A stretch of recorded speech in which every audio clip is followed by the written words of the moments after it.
Dude, my mic. Alright, what's up guys? Hi, welcome back to the Sam and Victor vlog, episode number 8. In today's vlog, we want to share with you about Instagram and how social media has affected travel and photography. For us personally, our first trip of 2019 will be next week. We're going to go to Tokyo to see the cherry blossoms. Very excited because last year we also went to see cherry blossoms and it was like the craziest trip ever because we went back to back, 25K steps per day, taking photos. Yeah, there was one day we did the Chiyoda River and everything. It was just insane. So this year I wanted to go and take it easy and actually really enjoy seeing the trees and at a more leisurely pace. Yeah.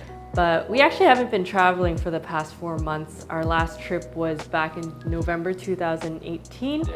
And ever since then, we've just been in Hong Kong, chilling, resting, creating content. I remember for last YouTube. year we went to like pretty much all over the world. I actually have a list Yeah. here that I can read out to you guys. I think it was 21 cities. Okay.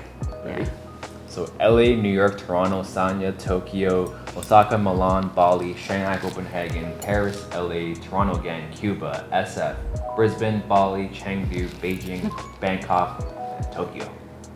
Full circle. And so I think out of all these cities, only 2 of them were for fun and for our personal trips. They were destination weddings. Yeah. So I think maybe part of it because that we're tired of seeing the same photos over and over again on Instagram. Even for us when we travel, it's always like, where should we go? Oh, here again, there again. In Hong Kong, it's like, here again, you know? Choi Hong, Choi Monster Hong Mansion. is synonymous Pretty with much Hong Kong. same angles, same photos, all over Instagram. But we're guilty of that too. Yeah. Like when we travel, we do our research on Instagram first and then we assume that those photos are the best representations of that Yeah. city, Yeah. right? But let's do a test, shall we? Yeah. Okay, so let's go on Instagram and I'll look up hashtag Hong Kong and you look up hashtag Discover Hong Kong. And then we'll see like, let's screen record this too. We'll see what pictures come up that's associated with hashtag Discover Hong Kong, hashtag Hong Kong.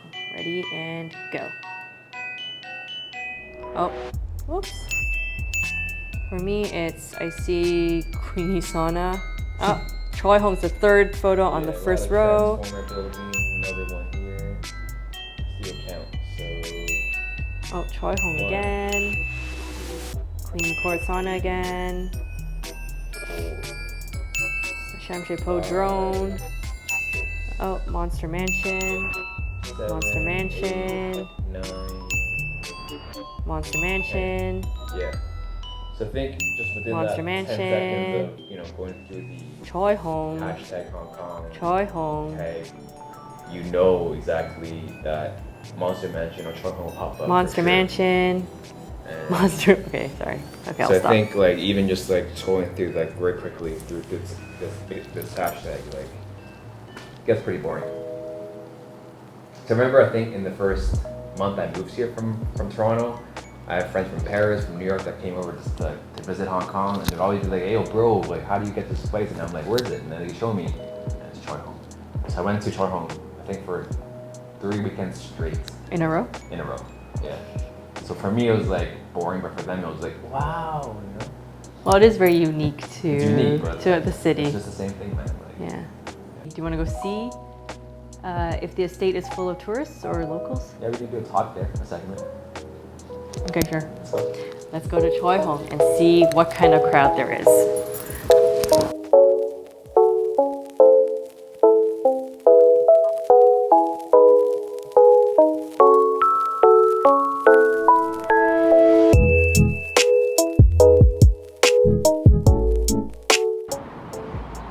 I think there has been a shift of values in different generations because people nowadays are spending more money on buying experiences, As on opposed to buying stuff. a plane ticket to travel to a cool city, as opposed to maybe our parents' generation, where they're basically saving money to buy, you know, buy cars, buy houses, buy rings.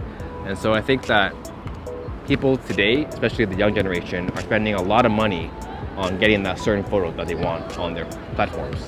Or perhaps it's like they'd rather spend money on a spa with their girlfriends or a nice dining experience at a trendy new restaurant Yeah. because they feel like this is more of a community thing and doing it with their friends as opposed to owning something that just wears off after a while.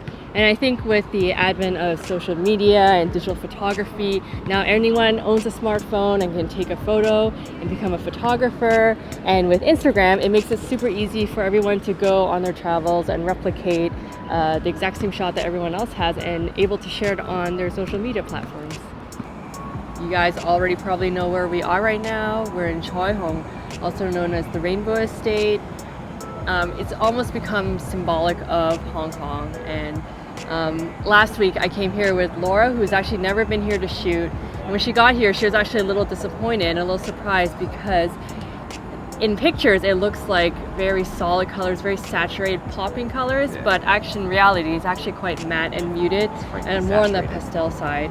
So then she was like, oh, it's actually very different from what you see on Instagram.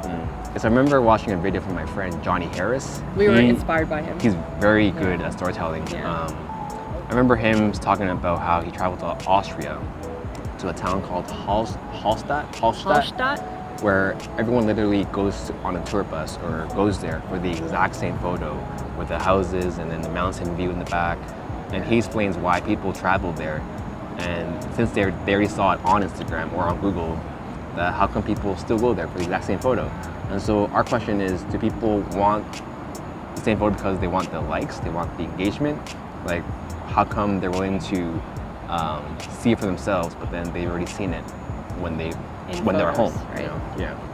It's kind of funny because I was reflecting on this and I remember the days where I would laugh at my parents' generation, all the Asian auntie and uncle buses that would literally like drop you off from point A to point B, be like, yo, you have like 20 minutes to take some photos and then get back on the bus. Again. And then you would do this from like every different single tourist point. And I was like, what's the point of traveling this way if you're only going to sit on the bus most of the time? Just get off at a very famous spot that everyone's been to, take your photo and get back on. And I was like, this is not a way to experience the world. And then you already know like the spots that you're going to, that you're already seen. Like we basically check on Google Images that, okay, this spot is here, this spot's there, but they still bring you there anyways because they want to see it in person.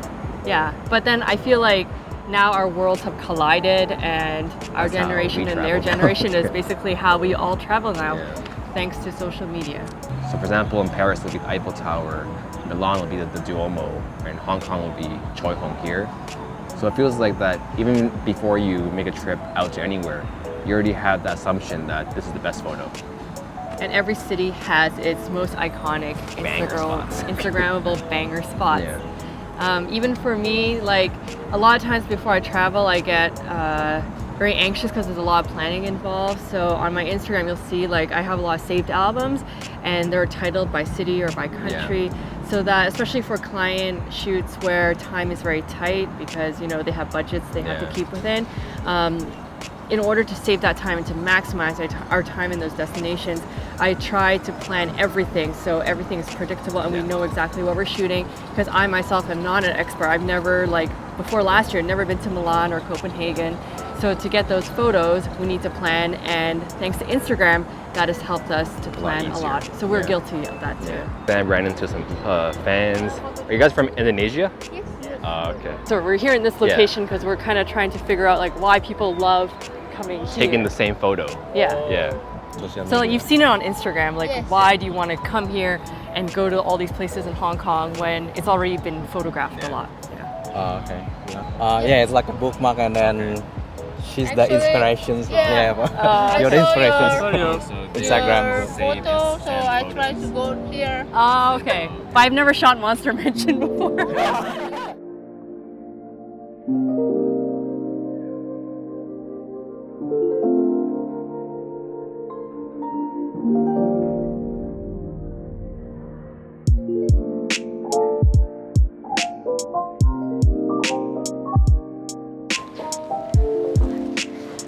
Is it too bright? No, it's okay. So we didn't want this just to be about our own opinions, so we put on Instagram and Ask Me Anything, AMA, on what your opinion was on how social media affects travel. Change travel. So some of you said yes, and some of you said no. Everyone was a bit 50-50, and we understand. So here's a few responses from you guys. So let's do team positive. Okay, some of you said because it is better because you discover new places that you would have never seen before if you're just traveling alone or you're just at home and think about places to go. Other people also said that they wouldn't have known these cute cafes that they can go to when they travel, so it's great to follow people who have an insider's guide to that stuff, like your girl here, Sammy's Home Cafes, for all Hong Kong coffee shop recommendations. I got a negative one here. It's called the bandwagon effect. So people would go to that city just to be, relevant, to stay on the hype of shooting the Eiffel Tower, or, if you went to Paris and you didn't take a photo of the Eiffel Tower, did you go to Paris still? And so people treat in a negative way that you have to get the exact same shot or else you have not experienced the full city. Or some of you said that you feel like you have to go to that location and shoot a photo at that iconic Instagram spot so that that location is immediately recognizable to followers and your friends. Another negative one, which also speaks to me, which is you feel a lot of stress because you feel like you need to make the good content. You can't just go there to enjoy and just to see things with your eyes and experience things because you're always like living behind a lens.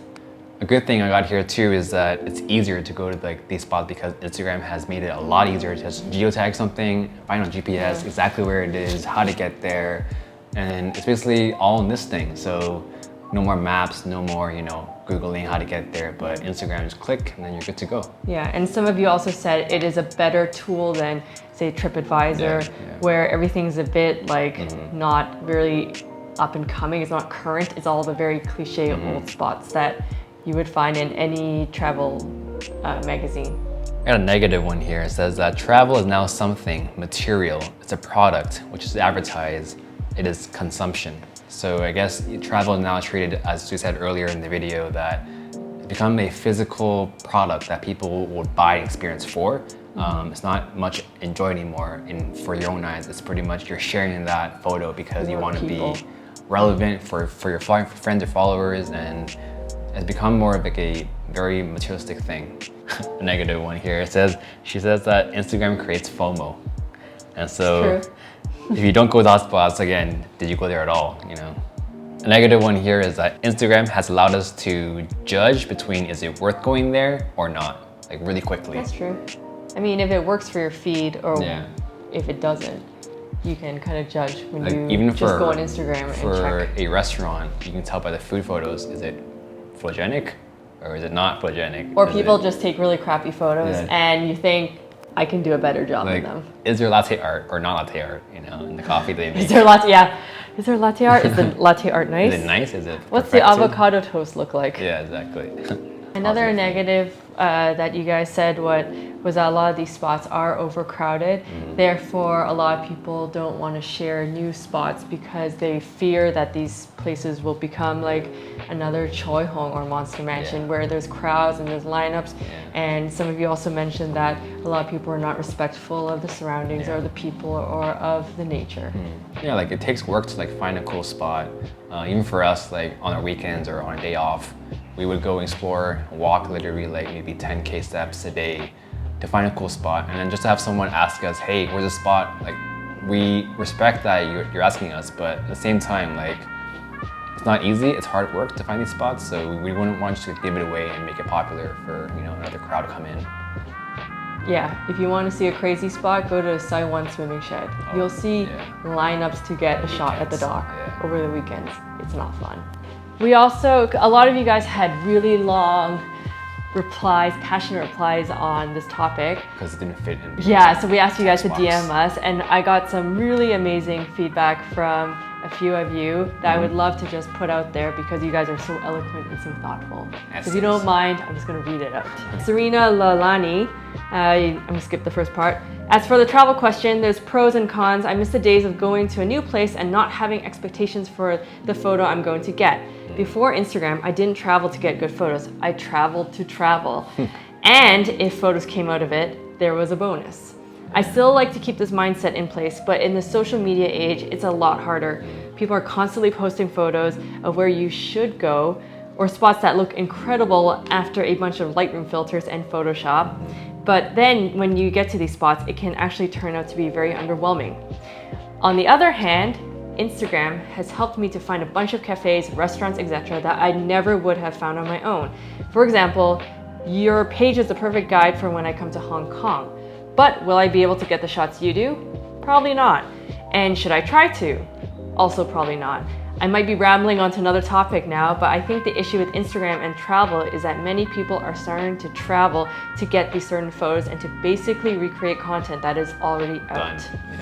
And hey, to each their own, but traveling solely to get these specific photos is taking the mystery and fun out of exploring a new place. I was overlooking one of the most incredible views in Indonesia, soaking in the beauty, and all I could see around me were people struggling to get photos for a full hour instead of just snapping some shots and then enjoying the moment. Of course, when traveling, there are major tourist spots that are obvious locations for photos.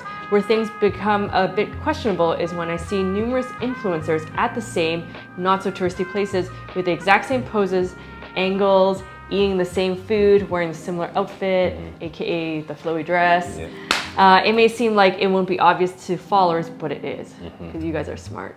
I do believe that each influencer can channel the same location in a new and different way when traveling and in general.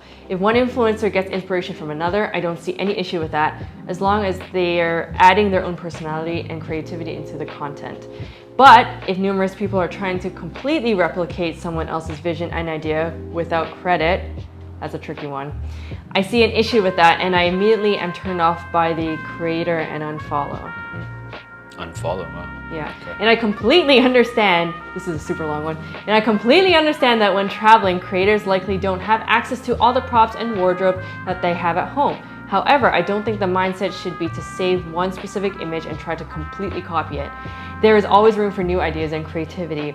The best creators in my eyes are the ones getting unique travel shots, making use of whatever resources they have around them, rather than simply recreating someone else's content. So even though I've seen a million Paris pictures at the Eiffel Tower, I've seen it done many different ways with different props, and you can genuinely tell whether or not there's effort put into these travel photos. Thank you. Wow. Mic drop. So speaking of Instagram and how it's affected our travel and just like pretty much how it changed over these years is that there's always a good side and a bad side.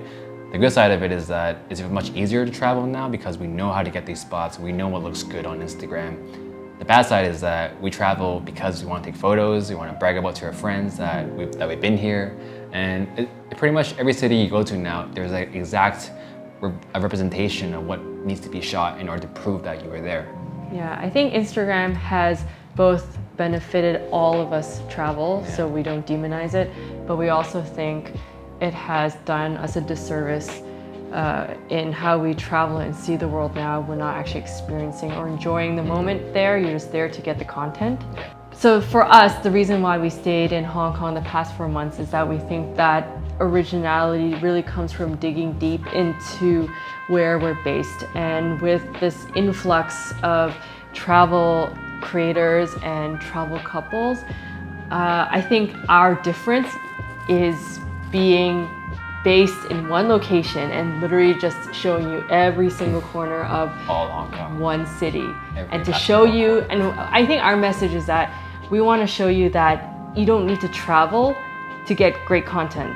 I guess because Hong Kong has been popping this past year, so everyone thinks, oh, you're so lucky to live in Hong Kong. But you know, like 2 or 3 years ago when that whole kinfolk minimalist aesthetic was in, you know, Hong Kong was not a very popular place to shoot. It's too busy, too crowded, too much color. There's not a lot of like nice minimalist walls you would get in LA. But this past year, as you can see, like Hong Kong has been one of the more popular Instagram spots. But from our point of view, what we want to do is hopefully show people who live here or wherever you are that you can really create content wherever you're based. You just need that creative eye and just be willing to go explore and look around and shoot whatever. It's funny how like maybe back in the day when our parents had a camera or they wanted to shoot something, they wouldn't find like our shots right now are mostly of public housing estates to be photogenic. Like they wouldn't go like to like a basketball court or like some kind of an estate's like, you know, area for kids to play in to shoot there. But then now, today, it's like completely changed. Like people will literally travel to an state and you'll see no kids there, all Instagrammers. So it's like just how like things have changed over these years because of Instagram. So even like my parents and that generation, they're like, oh, I never thought that place was very pretty. Yeah. But now I see why like there's so much hype over it because it's so iconic. The it's colors, so the different, facades, right? yeah. And it's like just very photogenic. The good thing also, I think this is maybe a more Hong Kong issue, is that we don't have a lot of public spaces to chill. Like unlike when I used to live in New York City, you can go to the Met and MoMA for like donate 50 cents, like because I was a student. Or you can go to Central Park or just walk around and you can do a lot of things that were for free. And in Hong Kong, because you know the rent is so expensive, you know even coffee is really expensive. Dude, it's like $10 for a cup. Yeah, that it makes USD or Canadian. Canadian. Could be Canadian. Because we're Canadian. Yeah, Canadian. Because so many of these things cost money, like you want to go shopping or even eating out, getting a coffee with friends, even watching a movie is really pricey. Photography has really allowed all these people to just get their phones and take photos, and that could just be something they do trip. over the weekend, and it's available to everyone. And so it's I think free. yeah, so basically photography has now been democratized. Everyone can go and take a photo, post it, and that's like a hobby. And I think that's one of the amazing things that social media has brought to the forefront, as well as being able to highlight places, very uncommon places, and where you can see the beauty of these cities like Hong Kong. So I hope this video brings you guys our opinion and also why we haven't traveled in 3-4 months. And I hope that this video has kind of taught you that you should, it's not a bad thing about going to these spots, but maybe have a different spin on it, a different perspective, shoot a different angle. Shoot at home. Shoot at home. And it doesn't really matter where you are in the world, as long as you're able to create that fresh look at a popular spot still, that's fine too. But also try to, you know, be in the moment, which is what we're hopefully gonna get when we go to Tokyo this time. Although I know I say one thing, I might do the other, but we're gonna be more aware and be more mindful when we're traveling this time around. So as always, if you guys like the video, please comment, like it, and subscribe. Yeah, we'll also be having this on our podcast. We're available on SoundCloud, iTunes, Spotify. So if you're audio listeners, you can tune in there instead. Good. Bye.